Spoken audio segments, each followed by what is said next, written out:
So po, magandang gabi sa ating lahat, no? So, welcome back ulit sa ating YouTube channel, John Ghost Hunter.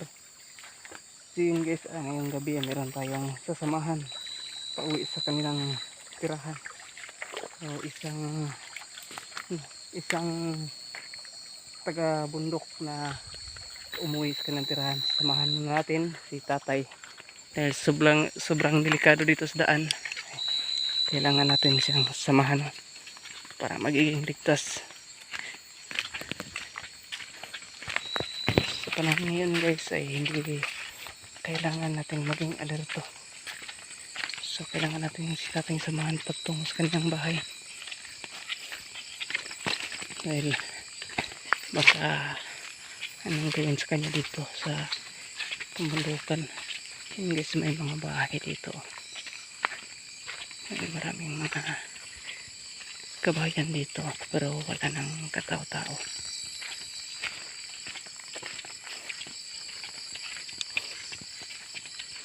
Guys, meron pang isang bahay dyan.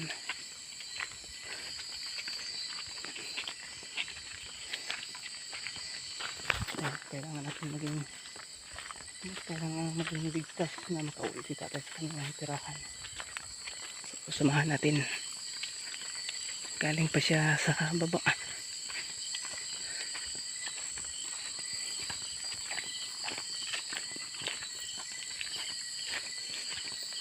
Huwag lang natin ipakita ang kanyang mukha. Baka may maka-interest sa kanya.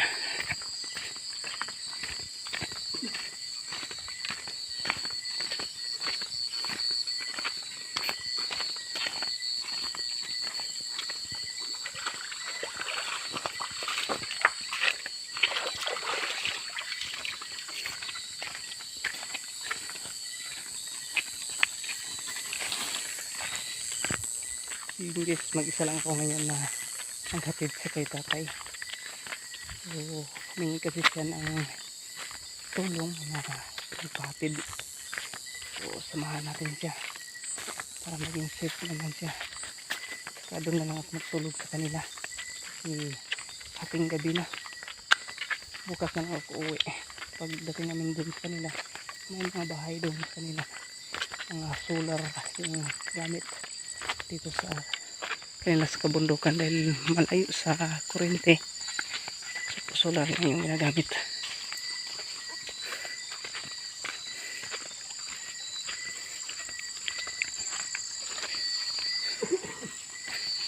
Yun guys, yung dala ni tatay ay bigas yan. Nilagay niya sa balde. Bumaba siya para bumili ng bigas.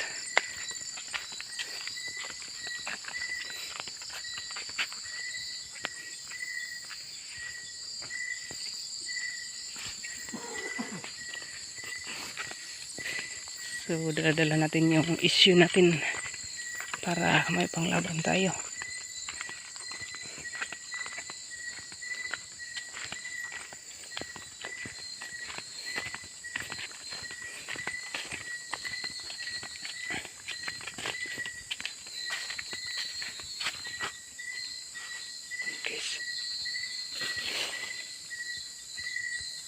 Okay, yun.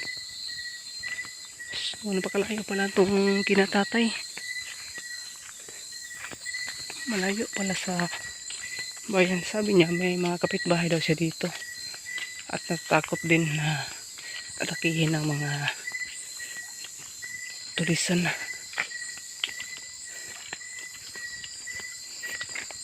So, ito lang yung silbing daan papunta sa kanila.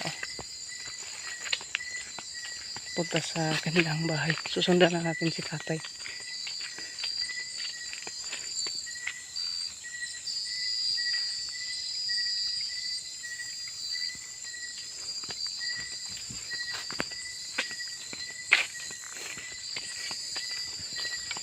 So dito sa area na to ay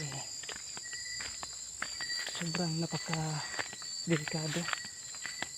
Minsan lang yung bahay na madaanan mo, wala namang tao yung iba dahil natatakot sa mga gumagawa ng karahasan dito. Kaya umuwi sa kanilang kapamilya dun sa ibang bayan. Oh, yan, si tatay. Nag-iisa lang siya.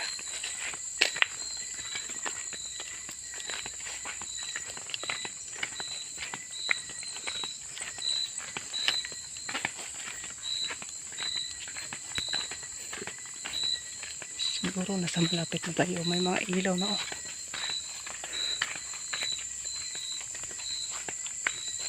May bahay.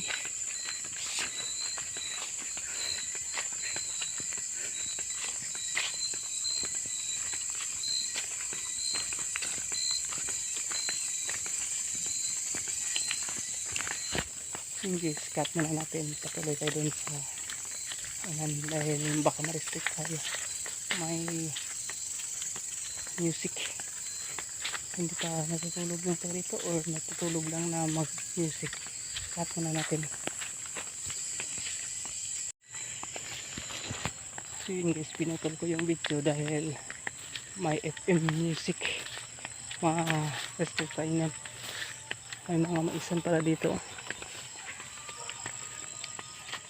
So yun guys, may nagsisigawan. Ano kayo nangyari dun? So yun guys, hindi natin nakausap si tatay kasi bingi na si tatay na hindi siya makakarinig. Yan, sundan lang natin. May bahay dyan. So yan siguro yung bahay. So nandun. Nandun yung bahay na tatay. Dyan siguro yan na papunta na si tatay dyan. So yun guys, hanggang dito muna itong video na ito na. So narating na natin yung tirahan ni tatay at safe siya na nakarating dito. Kaya magpapaalam muna ako sa inyo, no? Pansamantalang magpapaalam. Diyan ako matutulog sa bahay ni tatay. Bukas na ako uwi para safe tayo. Baka abangan tayo dun sa pag-uwi natin. Napakalayo pa naman dito sa pinatira natin ni tatay. Doon na siya oh. Nakarating niya sa kanyang pamilya. So maraming salamat pala no sa mga taong walang sawang nagsuporta sa atin kahit minsan lang tayo nakapag-upload. So guys, meron tayong product dyan sa baba. Baka magustuhan nyo, pwede nyo i-order dyan. May Shopee tayo dyan. May product dyan na pwedeng orderin. So yun guys, sana magustuhan nyo yung product natin dyan. No? So hanggang dito muna itong video na to. Paalam sa ating lahat and God bless.